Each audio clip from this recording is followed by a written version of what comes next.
Irish Fairy Tales. Chapter 58. Within the cave there was silence except for the voices of the hags and the scarcely audible moaning of the Fianna Fáin, but without there was a dreadful uproar, for as each man returned from the chase his dogs came with him. And although the men went into the cave the dogs did not. They were too wise. They stood outside, filled with savagery and terror, for they could scent their masters and their masters' danger, and perhaps they could get from the cave smells till then unknown and full of alarm. From the troop of dogs there arose a baying and barking, a snarling and howling and growling, a yelping and squealing and bawling for which no words can be found. Now and again a dog nosed among 1,000 smells and scented his master, the ruff of his neck stood up like a hog's bristles and a netty ridge prickled along his spine. Then with red eyes, with bared fangs, with a hoarse, deep snort and growl he rushed at the cave, and then he halted and sneaked back again with all his ruffles smoothed, his tail between his legs, his eyes screwed sideways in miserable apology and alarm, and a long thin whine of woe dribbling out of his nose. The three sisters took their wide-channeled, hard-tempered swords in their hands and prepared to slay the Fianna, but before doing so they gave one more look from the door of the cave to see if there might be a straggler of the Fianna who was escaping death by straggling. And they saw one coming towards them with Bran and Ceolan leaping beside him, while all the other dogs began to burst their throats with barks and split their noses with snorts and wag their tails off at sight of the tall, valiant, white-toothed champion, Galmor MacMorna. "We will kill that one first," said Kivoji.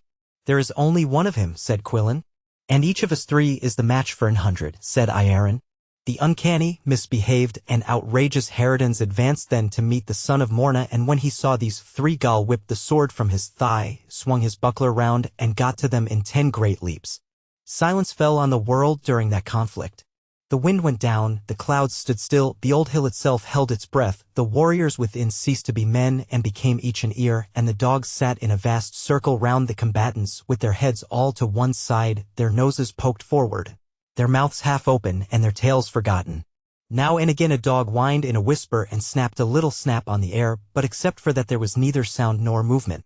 It was a long fight. It was a hard and a tricky fight, and Gal won it by bravery and strategy and great good luck, for with one shrewd slice of his blade he carved 2 of these mighty termagants into equal halves, so that there were noses and whiskers to his right hand and knees and toes to his left, and that stroke was known afterwards as one of the 3 great sword strokes of Ireland. The third hag, however, had managed to get behind Gal, and she leaped on to his back with the bound of a panther and hung here with the skillful, many-legged, tight-twisted clutching of a spider. But the great champion gave a twist of his hips and a swing of his shoulders that whirled her around him like a sack. He got her on the ground and tied her hands with the straps of a shield, and he was going to give her the last blow when she appealed to his honor and bravery. "I put my life under your protection," said she.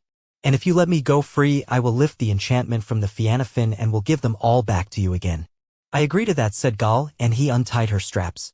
The Harridan did as she had promised, and in a short time Finn and Oisien and Oscar and Conan were released, and after that all the Fianna were released.